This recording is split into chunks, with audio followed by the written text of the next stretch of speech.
Olá pessoal, tudo bem? Aqui é o WG para mais um vídeo para vocês. E pois é pessoal, de onde a gente veio? Sabe, essa é talvez a pergunta mais fundamental de todas.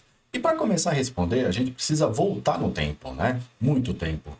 300 mil anos para ser mais exatos. Imagina só, um planeta selvagem, né, completamente indomável, onde uma nova espécie, né, o Homo sapiens, estava dando seus primeiríssimos passos.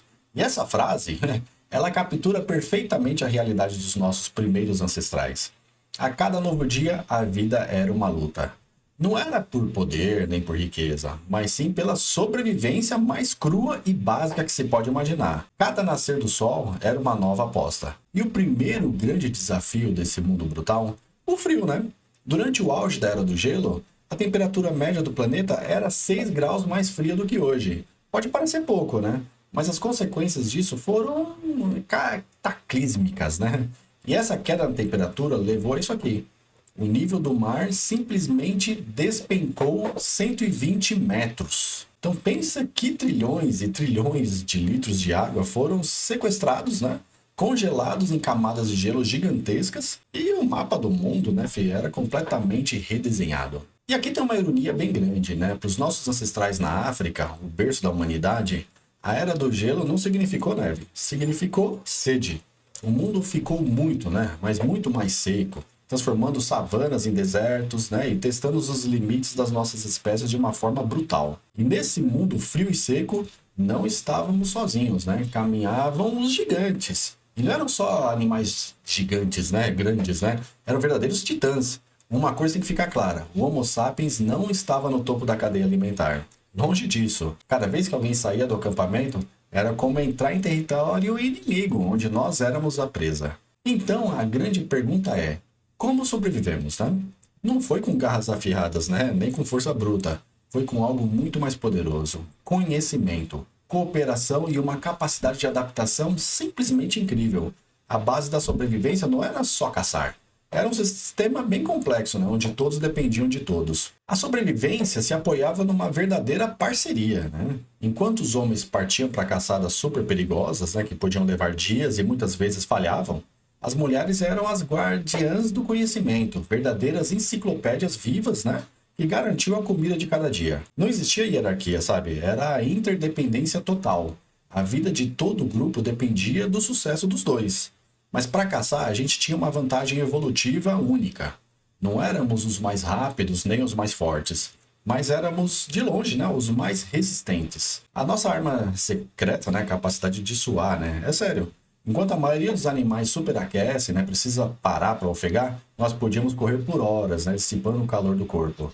Então a gente literalmente, né, vencia as presas maiores pelo cansaço. Era uma guerra de resistência que só nós podíamos vencer. Mas num mundo tão implacável, a batalha mais perigosa não era contra um tigre dente de sabre. Era o ato de trazer uma nova vida ao mundo.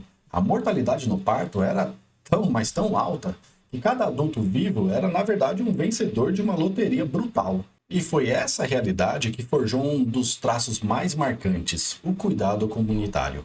Mas veja bem, sobreviver era só o começo. Em algum momento, uma revolução silenciosa aconteceu dentro do nosso cérebro, né? Algo totalmente novo começou a surgir. A questão que fica é: que coisa foi isso, né? O que realmente nos separou de todas as outras espécies do planeta? A resposta não está só em ferramentas de pedra mais eficientes. De repente, nossos ancestrais começaram a fazer coisas que não tinham utilidade prática, uma função, sim. Mas coisas que falavam de um interior, de imaginação, de simbolismo. Era a mente moderna finalmente despertando. E um dos primeiros e mais importantes catalisadores dessa mudança foi o domínio do fogo. O fogo não era só uma fonte de calor, foi um ponto de virada para a humanidade. A fogueira se tornou o primeiro centro comunitário da história. Ela transformou a noite, que era um negócio de terror, num ciclo de segurança. Permitiu cozinhar os seus alimentos, né, o que foi um super combustível para o nosso cérebro.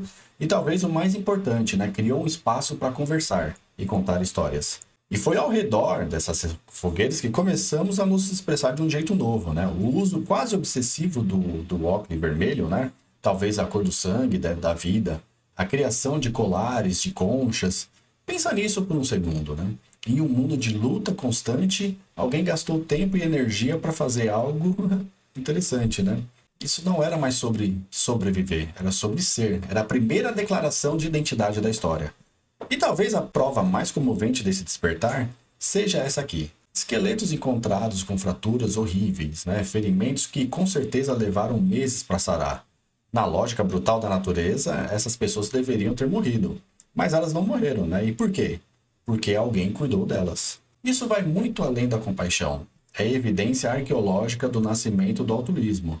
E isso não era fraqueza, era estratégia. Manter os mais velhos e experientes vivos fortalecia todo o grupo. Então, com essa nova caixa de ferramentas mental e curiosidade, né, e parte de altruísmo, o berço africano começou a parecer pequeno, né? Impulsionados pela pressão do clima e por um desejo novo de saber o que tem depois daquela montanha, né, começamos a nos mover. A grande jornada estava para começar. Essa linha do tempo mostra a jornada mais corajosa da nossa história. Por centenas de milhares de anos, a África foi o nosso mundo inteiro.